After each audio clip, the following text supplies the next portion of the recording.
जाति न पूछो साधु की, पूछ लीजिए ज्ञान।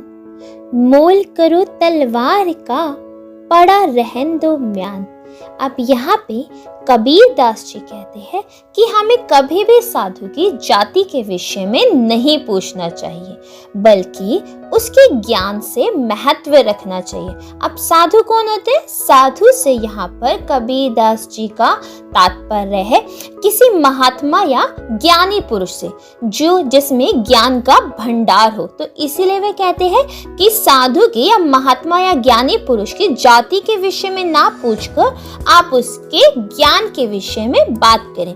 अब यहाँ वह आपको तलवार का उदाहरण देकर समझाते हैं कि जब आप तलवार खरीदने जाते हो तब आप तलवार की धार देखते हो, क्योंकि युद्ध में तो वही तलवार की धार आपके काम आने वाली है, ना कि म्यान। इसलिए वे कहते हैं मोल करो तलवार का, कि आपको मोल लगाना है, कीमत लगानी है तो तलवार की लगाओ। पड़ा रहन दो म्यान। म्यान की सुंदरता युद्ध में कभी भी आपके काम नहीं आने वाली, वो तो साइड में ही पड़ी रहने वाली है। तो उस म्यान को एक तरफ करके उस तलवार का मोल लगाइए। इसी प्रकार साधु की जाति पर ध्यान ना देकर उसके ज्ञान को महत्व दीजिए कि वह कितना ज्ञानी है। आवत गारी एक है, उल्टत होई अनेक। कह कबीर नहीं उलटिए, वही एक की एक। अर्थात यहाँ कबीर दास जी कहते हैं जब कोई गाली आती है, गाली का अर्थ है गाली, गाली अर्थात अपशब्द, बुरे शब्द, ठीक है। जब कोई आपको गाली देता है, बुरे शब्द बोलता है, जब वो आपके पास आती है तब वो एक होती है। उल्टत होई अनेक, जैसे ही आप उसे उल्टा जवाब देते हो वह एक से अनेक बननी शुरू हो जाती है। कैसे? उसने आपको कहा, फिर आपने उसे जवाब दिया, फिर उसने आपको कहा, इससे वह एक की क्या हो जाएगी? अनेक, और बुराई फैलती चली जाएगी। कह कबीर नहीं उलटिए, वही एक ही एक। कबीर दास जी कहते हैं अगर आप उलटकर उस व्यक्ति को जवाब नहीं देते, उलटकर अपशब्द नहीं बोलते, तो वह सिर्फ एक की एक रह जाती है और वहीं पर समाप्त हो जाती है। माला तो कर में फिरे, जिभी फिरे मुख माही। मनुआ तो दहो दिसे फिरे, यह तो सुमिरन नाही। यहाँ कबीर दास जी जो लोग ईश्वर का भजन करते हुए ढोंग करते हैं, मतलब वो असली में भक्ति ना करके सिर्फ नाटक कर रहे होते हैं, उन लोगों को उल्हाना देते हुए कहते हैं कि माला तो कर में फिरे, माला तो आपके हाथ में फिर रही है, जीभ भी फिरे मुख माही, और ईश्वर का नाम लेते हुए जीभ आपके मुंह में फिर रही है। मनुआ तो दो दिशे फिरे, लेकिन आपका मन 10 दिशाओं में फिर रहा है। यह तो सुमिरन नहीं, तो यह तो ईश्वर की सच्ची भक्ति नहीं है। ईश्वर की सच्ची भक्ति तभी हो सकती है जब आप दिखावा ना करके एकाग्रचित होकर एकाग्र मन से ईश्वर का सुमिरन करें। इसके लिए आवश्यक नहीं है कि आपको हाथ में माला ही फेरनी पड़े या जोर जोर से ईश्वर का नाम लेना पड़े। बस शांत मन से ईश्वर को याद कीजिए, वही सुमिरन हो जाएगा। कबीर घास ना निंदिए, जो पाऊं तली होई। उड़ी पड़े जब आँखी में, खरी दुहेली होई। अर्थात यहाँ पर कबीर दास जी कहना चाहते हैं कि हमें घास का तिनका जो सबसे छोटा होता है, जो हमारे पाँव के तलुए में होता है, जमीन पर होता है, हमारे पाँव के नीचे होता है, हमें उसकी भी निंदा कभी नहीं करनी चाहिए, क्योंकि जब यही तिनका उड़कर हमारी आंखों में चला जाता है तो हमें बहुत ज्यादा दुख उठाना पड़ता है। अब यहाँ पर कबीर दास जी का घास से तात्पर्य है दबे कुचले वर्गों से, जिनको समाज ने दबा कर रखा है। तो वह कहते हैं कि हमें किसी का भी अपमान नहीं करना चाहिए, किसी को भी निंदा की दृष्टि से नहीं देखना चाहिए। हमें हर व्यक्ति का सम्मान करना चाहिए, क्योंकि बाद में हमें ही कष्ट उठाना पड़ सकता है। जग में बैरी कोई नहीं, जो मन शीतल होए। या आपा को डारी दे, दया करे सब कोई। यहाँ पर कबीर दास जी कहते हैं कि अगर मनुष्य का मन शांत है, शीतल है, तो उस मनुष्य का संसार में कोई भी शत्रु नहीं हो सकता। या आपा को डारी दे, आपा क्या होता है? अहंकार, स्वार्थ। अगर मनुष्य इस अहंकार को, इस स्वार्थ को त्याग कर दे तो सभी मनुष्य दयावान बन सकते हैं। अर्थात मनुष्य को अपनी कमजोरियों को दूर करके संसार में प्रेम और दया फैलानी चाहिए। पाहन पूजे हरि मिले तो मैं पूजूं पहाड़, ताते यह चाकी भली पीस खाए संसार।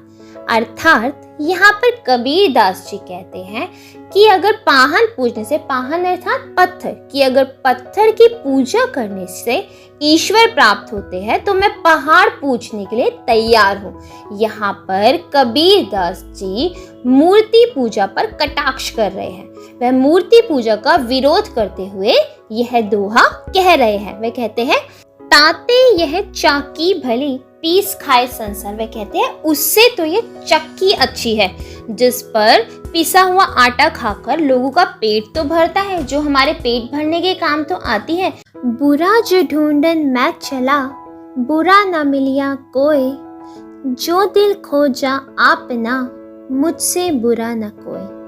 अर्थात यहाँ पर कबीर दास जी कहते हैं कि जब मैं संसार में बुराई ढूंढने चला तो मुझे संसार में कहीं बुराई दिखी ही नहीं।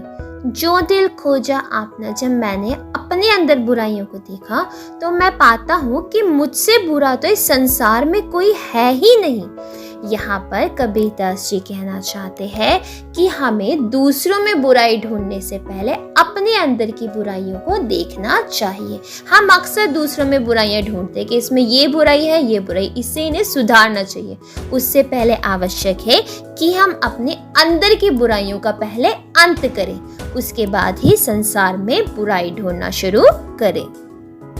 बुरा जो ढूंढन मैं चला, बुरा न मिलिया कोई, जो दिल खोजा आपना, मुझसे बुरा न कोई। अर्थात यहाँ पर कबीर दास जी कहते हैं कि जब मैं संसार में बुराई ढूंढने चला तो मुझे संसार में कहीं बुराई दिखी ही नहीं। जो दिल खोजा आपना, जब मैंने अपने अंदर बुराइयों को देखा तो मैं पाता हूँ कि मुझसे बुरा तो इस संसार में कोई है ही नहीं। यहाँ पर कबीर दास जी कहना चाहते हैं कि हमें दूसरों में बुराई ढूंढने से पहले अपने अंदर की बुराइयों को देखना चाहिए। हम अक्सर दूसरों में बुराइयां ढूंढते हैं कि इसमें ये बुराई है, ये बुराई, इससे इन्हें सुधारना चाहिए। उससे पहले आवश्यक है कि हम अपने अंदर की बुराइयों का पहले अंत करें, उसके बाद ही संसार में बुराई ढूंढना शुरू करें। पोथी पढ़ी पढ़ी जग मुआ, पंडित भया न कोय, ढाई आखर प्रेम का, पढ़े सो पंडित होए। यहाँ पर कबीर दास जी कहते हैं कि सिर्फ किताबी ज्ञान पढ़ लेने से आप पंडित नहीं बन सकते। कहते हैं कि किताबी ज्ञान तो पता नहीं कितने लोगों ने अर्जित किया, लेकिन हर कोई पंडित नहीं कहलाया। ढाई अक्षर प्रेम के, अर्थात अगर आप प्रेम के 2.5 अक्षर भी पढ़ लेते हैं तो आप पंडित बन सकते हैं। अब यहाँ पे प्रेम से तात्पर्य है लोगों के साथ अच्छे आचरण से, कि आप दुनिया में सभी लोगों के साथ समानता का बर्ताव करें, सबके साथ प्रेम से रहें। यही प्रेम भाव, यही अच्छा आचरण आपको पंडित बनने के योग्य बनाता है। बड़ा हुआ तो क्या हुआ, जैसे पेड़ खजूर, पंथी को छाया नहीं, फल लागे अति दूर। यहाँ पर कबीर दास जी कहते हैं कि खजूर का पेड़ दिखने में बहुत बड़ा व ऊंचा होता है, लेकिन ना तो वो किसी को छाया दे पाता है और फल भी उसमें बहुत दूर ऊंचाई पर लगते हैं, जिसके कारण उसके फल भी किसी को प्राप्त नहीं हो पाते। इसी तरह अगर आप बहुत धनवान हैं या बहुत समृद्ध परिवार से हैं परंतु किसी का भी भला नहीं कर पा रहे, तो ऐसे बड़े होने से भी कोई फायदा नहीं है। तो आप तो बिल्कुल खजूर के पेड़ के समान ही है, जिससे ना तो किसी का भला हो पा रहा है, ना ही किसी को कोई फर्क पड़ रहा है। ऐसी वाणी बोलिए मन का आपा खोए, औरन को शीतल करे, आपहु शीतल होय। यहाँ पर कबीरदास जी कहते हैं कि इंसान को ऐसी भाषा बोलनी चाहिए जो सुनने वालों के मन को बहुत अच्छी लगे। ऐसी भाषा दूसरे लोगों को तो सुख पहुंचाती ही है, इसके साथ हमें खुद को भी ये बहुत ज्यादा आनंद प्रदान करती है। दुख में सुमिरन सब करे, सुख में करे न कोय। जो सुख में सुमिरन करे तो दुख काहे को होए। यहाँ पर कबीरदास जी कहते हैं कि ईश्वर को दुख में तो सब याद करते हैं और सुख के आते ही सब ईश्वर को भूल जाते हैं। वह कहते हैं अगर हम ईश्वर को सुख में भी याद करेंगे तो दुख हमारे लाइफ में आएगा ही क्यों। वह कहते हैं कि हमें हमेशा चाहे सुख हो चाहे दुख हो ईश्वर को हमेशा ही धन्यवाद कहते रहना चाहिए, अर्थात उनके उपकारों को भूलना नहीं चाहिए। राम बुलावा भेजिया दिया कबीरा रोए। जो सुख साधु संग में सो बैकुंठ न होए। अर्थात यहाँ पर कबीरदास जी कहते हैं जब मृत्यु का समय नजदीक आया और राम के दूतों का बुलावा आया तो कबीरदास जी रो पड़े, क्योंकि जो आनंद संत और सज्जनों की संगति में है उतना आनंद तो स्वर्ग में भी नहीं होगा।